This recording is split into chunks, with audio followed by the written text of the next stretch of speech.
خاص طور پر اولاد کی تربیت کے حوالے سے میں کہوں گا،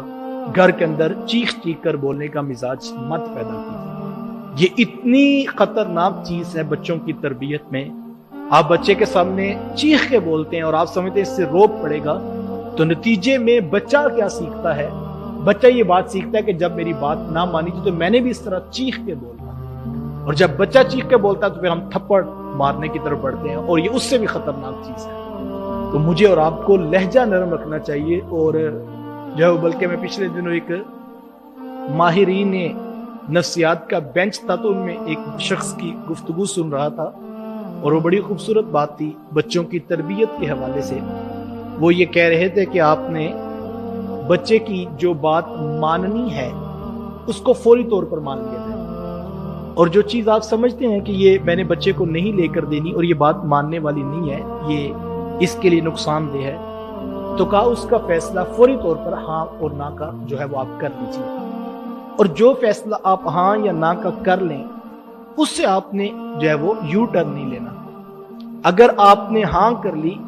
تو اس کا مطلب ہے آپ وہ چیز بچے کو لے کر دے دیں، اور اگر آپ نے فیصلہ کیا کہ نہ اس کو نہیں لے کر دینی تو پھر آپ وہ چیز کبھی بھی بچے کو نہ لے کر دیں۔ بچہ رو رو کے گر بھی جائے تو آپ کا فیصلہ تبدیل نہیں ہونا چاہیے۔ یہ اکثر ماں باپ کی شکایت ہوتی ہے کہ ہمارا بچہ ضدی ہو گیا ہے اور یہ ہماری بات نہیں مانتا، تو اس کی بڑی وجہ یہ ہوتی ہے کہ ہم پہلے بچے کو انکار کرتے ہیں، اور پھر جب بچہ روتا ہے تو ہم جو ہے وہ 2 4 5 منٹ کے بعد جو ہے وہ کہتے ہیں لو پیسے اور یہ لے لو، تم نے تو بات ماننی ہی نہیں ہوتی۔ تو یہ ایک بظاہر ایک چھوٹی سی ایکٹیویٹی ہوئی ہے، لیکن بچے نے اس ایکٹیویٹی کے در پردہ سیکھا کیا ہے کہ چیز مل سکتی ہے لیکن پہلے 5 منٹ رونا پڑتا ہے پھر جا کے چیز ملتی ہے، اور اگلی مرتبہ جب آپ انکار کرتے ہیں تو 5 منٹ رونے کے ساتھ نہیں ملتی تو وہ اپنا دورانیہ بڑھا لیتا ہے، 7 منٹ کر لیتا ہے، کیونکہ اس کو پتا ہے کہ یہ چیز ایسے ہی ملتی ہے۔ تو اب بچے کی ہیبٹ بن گئی ہے کہ رونے کے بعد، چیخنے کے بعد اور زمین پر لیٹنے کے بعد چیز مل جاتی ہے۔ تو اگر آپ نے نہ کر دی اور بچہ جو ہے وہ رو رو کے گر بھی گیا لیکن آپ کا فیصلہ نہیں تبدیل ہوا، 1 دن 2 دن کے بعد اس کو پتہ لگا کہ یہ روٹ نہیں ہے جس سے چیز مل سکے،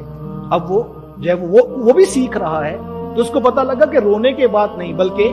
میرے والد یا میری والدہ جب یہ کہہ دیں کہ یہ چیز نہیں لینی تو اس کا مطلب ہے نہیں لینی، رونے کا بھی کوئی فائدہ نہیں ہوگا۔ لیکن ہاں یہاں ایک بڑی باریک اور بڑی خوبصورت بات یہ بھی ہے کہ آپ نے بچے کی بات نہیں ماننی، لیکن اس کو ایک لمحے بھی یہ احساس نہ ہو کہ یہ میرا باپ نہیں ہے، یعنی شفقت اور محبت آپ اس کو سینے سے لگائیں، اس کو چپ کروائیں،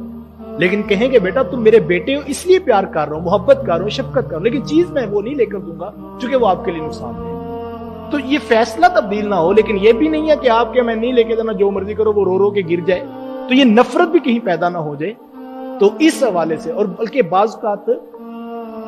یہ بھی دیکھنا ضروری ہے کہ جو ہے وہ ضد ہے بھی یا کہ نہیں۔ یہ ہمارے اکثر گھروں میں اس وقت مسئلہ بنا ہوا کہ بچے ضد بڑی کرتے ہیں، تو بڑی خوبصورت اور ذوق طبع کی بات ہے کہ وہ ایک ڈاکٹر صاحب ہے تو وہ کہہ رہے تھے کہ ماں نے کھانا پکایا تو بیٹے کو پسند نہ آیا، اور اس نے کہا کہ میں نے یہ نہیں کھانا، مجھے انڈا بنا دے یا مجھے فلاں چیز بنا دے۔ تو ماں کہتی یہی کھاؤ، تو وہ کہتے ہیں میں نے نہیں کھانا، تو وہ کہتی یہی کھاؤ، تو کہتے ہیں ماں کہتی یہ ضد کر رہا ہے، جب مجھے بتائیں کہ ضد ماں کر رہی ہے کہ بچہ کر رہا ہے۔ وہ کہتے ہیں میں نے نہیں کھانا، تو ضد تو ماں کر رہی ہے نا کہ یہی کھاؤ۔